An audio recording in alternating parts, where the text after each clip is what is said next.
Welcome to another episode of The Build. My name's Cody Groom. Ooh, we got a good one for you guys today. Today we have John and his M2. John is a good friend of mine. We've known him for a decent amount of time, and one thing about John is that no matter what car he builds, it is a car you want to see.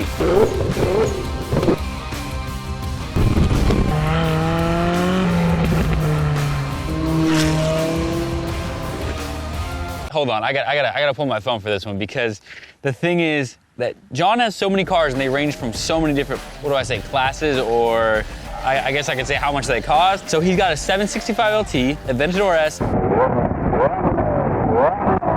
a GT3 RS, a 570S, a Liberty Walk GTR, 981 Spider, a Cayenne Turbo, an RX-7, a Veilside Super RZ, and a 4Runner, Skyline, R34, V-Spec. It's just like, the list goes on and on. But the main thing that you'll see with his cars is he enjoys the hell out of them.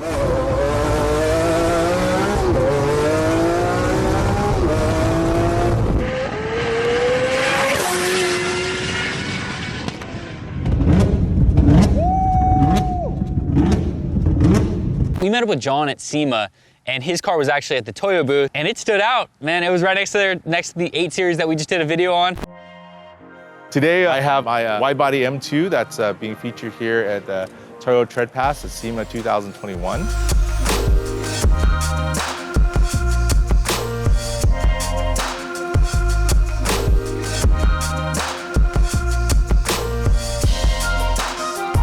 This year I got to work on a nice project, Widebody carbon kit, and it's a Darwin Pro kit. So this is a molded wide body, and anytime you do anything molded, attention to detail always comes to mind. It's one of those things like, you can rivet on a wide body and you can see it, and it's kind of like, oh, we got some gaps here, it's not quite fitting perfect. It looks good from far away, but as soon as we get close up, we're kind of like, But with the molded wide body, there's a lot more pressure here. There's this pressure to make something that looks like it came from factory like that. And I say that in a sense of, your fenders, obviously they're gonna be one piece now.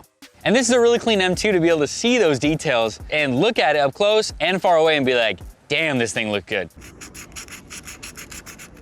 So we ended up building this car. John came to us last minute. He said, can you take on this project? I said no, and he said yes. And that's how the car ended up here today. So we had 48 days to put this complete car together. This started off as a Darwin Pro wide body, full carbon. And then we fully molded the carbon door cap, and the fender all the way around. We built all the body lines from bottom to top, as well as the belt lines on the top. We just made all these lines more pronounced, and then we swept all the lines in. We made sure all the arches were the same throughout the car. If you look at the front of the car, the fender vents have the same sweep, same as the quarter panel, same as the door. Those little pieces on the rear and everything look so good. The rear deck lid, the front fenders, the rear quarter panel. They even had to they wanted the door line and the rear quarter panel to go together. And when you're looking at the side profile of the car, you can really see that. That was the thing that we wanted. We wanted everything from the doors, the way the hood closed, everything to look and sound OEM.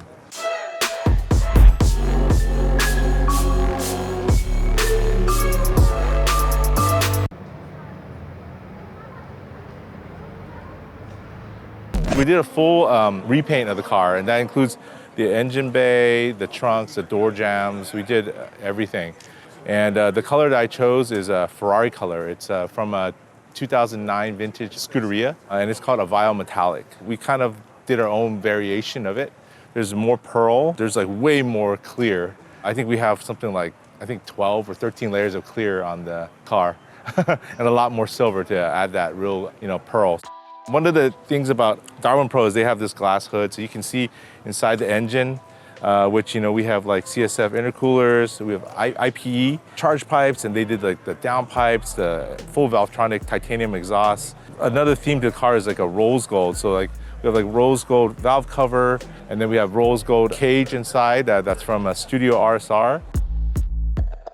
There's little things like in the stitching in the Alcantara, we have lightning bolts. And that kind of goes with his whole Pikachu theme that he's got going here. That's what I would describe John as. Like, he does little stuff like that.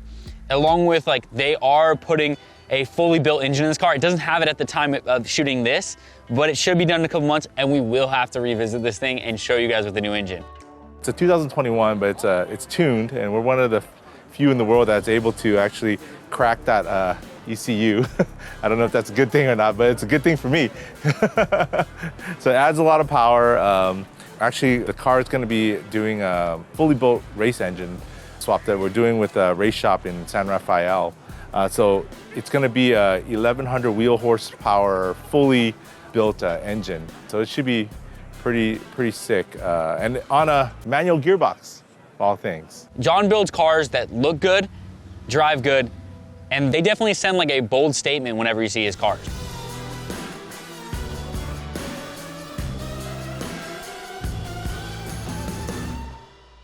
The wheels are Brixton, again, another one of my good friends. We didn't go 20s, we kept it 19s. I just wanted a lot more meat on the car because, like, yes, I want the car to look nice, but I also wanted to really perform and be able to put the power down.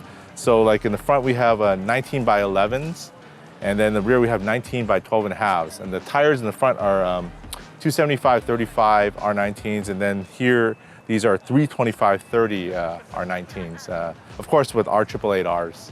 So it should be fun and should be nice to even like drift around, with all that power. Inside, we did some unique pieces. Like we pulled everything apart and made everything back with carbon fiber.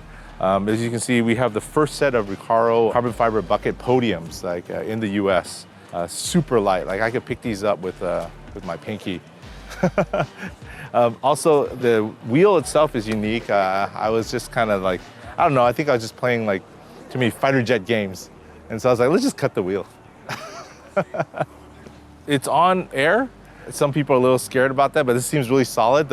It's an airlift management system, and then with AirX struts. This gets people a little triggered, right? When we have air on an M2, people want to see, like, they're like, oh, well, that kind of, does X, Y, and Z, and it doesn't drive as good, and all this and that. But, I mean, one thing you got to think about air is, like, so much of our cars nowadays are looks. If you're going to discredit it, you got to think about that element too. Like, that's a large part of why people buy a car, right? They like the way it looks.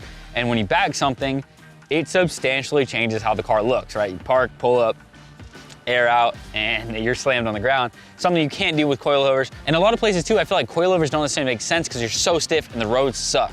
If you're not tracking the car and it's like a street performance car, there's no problem with bags. So is it overkill?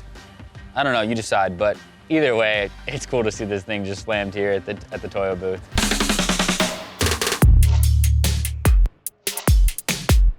Anyways, guys, that's gonna do it for today's video. I hope you guys enjoyed it. If you did, hit that like button, leave me a comment below, and we are gonna have a follow-up episode because I know everyone wants to hear this thing, see this thing out driving. I know I do, but I'll catch you guys in the next one. Later.